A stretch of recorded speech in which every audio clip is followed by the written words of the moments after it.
يا مساء الفل. هعمل بقى النهارده معاكم شويه عدس حلوين جدا، طعمهم ريحتهم شكلهم ولونهم مفيش احلى من كده. اول حاجه انا معايا ربع كيلو عدس، ممكن تزودي الكميه براحتك خالص. هغسله كويس تحت الميه الجاريه، هفضل اغسل واصفي فيه لحد ما الميه بتاعته تبقى شفافه تماما ونضيفه، متاكده ان مفيهاش اي حاجه. ربع كيلو عدس عمل معايا حله متوسطه، انت ممكن تزودي الكميه براحتك زي ما انت عاوزه. تمام كده غسلته وهصفيه، شايفين الميه بتاعته بقت نضيفه ازاي؟ هصفيه كويس. بصوا زي الفل. معايا بقى حلة فيها مية بتغلي على النار، وهنزل بقى بكمية العدس بتاعتي. هسيب العدس لحد ما يغلي براحته خالص، انا مش هعمل فيه اي حاجة، انا هسيبه كده وهو هيغلي مع نفسه. بمجرد ما يغلي اول غلوة هتلاقوا الريمة عمل طبقة بالمنظر ده. بمعلقة بقى وبنشيل كل الريمة اللي على الوش دي، كل ما بتطلع بنشيلها تاني، كل ما بتطلع بنشيلها تاني، ما بنسيبهاش.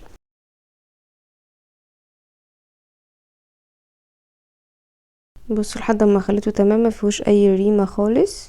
بعد شويه هتلاقوه بالشكل ده، هتحسوا ان هو بقى محتاج ميه، هنزود له ميه بالتدريج لحد ما نحس ان هو خلاص كده بقى تمام. ولو لاحظتوا انا لحد دلوقتي ما مديتش ايدي بالمعلقه خالص، انا كل اللي بعمله ان بزود ميه وبالمعلقه بشيل بس الريم من فوق، لكن ما قلبتش، ما عملتش اي حاجه نهائي.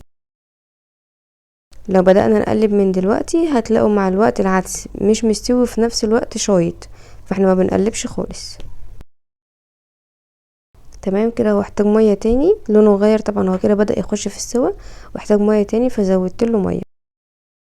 في المرحله دي بعد ما بزود ميه بغطي عليه بقى. تمام كده. بصوا بقى، بمجرد ما تحسوا ان هو بقى زي الزبده، ما بقاش فيه حبه عدس كامله، كله بقى مهروس، بنبدا بقى ندخل المعلقه ونقلب، ومادام بدأنا تقليب بنفضل للاخر نقلب، ما بنسيبوش تقريبا ربع ساعه على بعض، لازم كل شويه نقلب والا هيشيط مننا. تمام. نغطيه بقى نقلب كويس ونغطيه ونشوف لو محتاج ميه برضو نزود له ونسيبه. كده هو استوى معايا بقى زي الزبده خالص. هزود بقى مكعبين مرقه خضروات، نقلبهم بقى عشان خاطر ندوب المرقه، وممكن ندوق في المرحله دي ونشوف بعد المرقه محتاجين ملح او حاجه ولا لا. انا محتاجتش اي حاجه بعد المرقه خالص، ما زودتش. هنيجي بقى في طاسه صغنطوطه كده على النار، ننزل بمعلقه زيت كبيره ومعلقتين كبار توم، هنقلبهم، هنوصلهم، يعني هنفضل نقلب فيهم نوصلهم لمرحله الطشه، طشه عاديه ما فيهاش اي حاجه.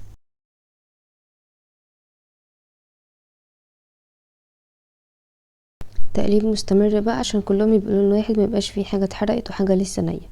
هنقلب على طول. اول ما نوصل بقى للون القمر ده على حلة العدس كده تكون جاهزة جنبنا، نقلب حلو كده. تمام زي الفل. ننزل بقى بالطشة بتاعتنا الجميلة دي على العدس. عايزة اقول لكم العدس بالطشة، الطشة دي بتوديه في حتة تانية خالص بجد، يعني الطشة دي بتخلي العدس طعمه تحفة. في ناس بتعملها ببصلة بس انا مبحبهاش، انا بحب اوي العدس بالطشة كده. ناخد شوية عدس بقى زي ما بنعمل الملوخية كده ونحطهم في الطاسة بتاعة الطشة، وننزل بقى باقي التومة والزيت على العدس. ممكن تعملهم بسمنه لو حابين عادي، العدس ده كله اصلا ممكن يتعمل بسمنه بلاش زيت خالص. نعمل بقى فتة عدس بسيطه كده وسهله وسريعه. انا عملت 5 رغيف عيش، تقدري طبعا تزودي عن 5 براحتك خالص. ورصيتهم كده في الفرن، الفرن كانت سخنه كنت مسخناها على السيخ بقى، وبنزله على اول رف تحت خالص، وبرص كل العيش كده لحد ما يبقى معايا رقيش. يعني انا ما بحبش اقصقص العيش واحطه بقى في طاسه وبعد كده ادخله الفرن، لا انا بحطه سليم وبعد كده بطلع اكسره زي ما انتوا شايفين كده. هكسر كل كمية العيش اللي احنا عملناها بقى. عايزه اقولكم انا بحب العيش القراقيش ده جدا، انا ممكن اكل العيش ده حاف كده او بشاي بيبقى تحفه. ممكن تزودي الكميه معاكي وتجربي كده العيش ده بالشاي، القراقيش دي بالشاي بجد هيعجبك جدا. تمام كده خلصنا العيش، هنظبط بقى شويه العدس اللي هنعملهم شوربه. انا خدت كبشين تقريبا من عدس، هزود عليهم ميه لحد ما يبقوا معايا قوامهم شوربه. هنظبط قوام الشوربه براحتنا بحيث ما يبقاش خفيف ولا تقيل، احنا عايزينه حلو، قوامها مظبوط، مش تخينه مش خفيفه، بحيث تبقى ماسكه في العيش، يبقى طعم العيش حلو واضح ان هو معمول بعدس. شوربه عدس حلوه كده وبسيطه ما فيهاش اي صعوبه خالص. هنزود بقى عليه ليمونه، عصره ليمونه كامله، ولو احتاجته اكتر طبعا تزوده. الليمون بيبقى واضح قوي في الشوربه. انا حسيت ان الكميه دي قليله فزودت شويه عدس تاني، وطبعا ظبطت لهم ميه عشان ما يبقاش تقيل. هنقلبهم حلو. بعد كده نزود بقى التوابل بتاعتنا. انا حطيت ملح وكمون كتير، وممكن لو حابين تزودوا شطه. هنقلب كل الكلام ده كده مع بعضه كويس. نيجي بقى للعيش اللي احنا حمصناه وكسرناه ده، وننزل بقى بكميه الشوربه اللي احنا عملناها دي كلها. هنغطي العيش كله. ملحوظه نسيت اقولها لكم، العدس ما ينفعش خالص بعد ما تزود له ميه ما يتغليش. لازم طالما زودنا ميه للعدس في اي مرحله لازم ياخد غلوه كامله.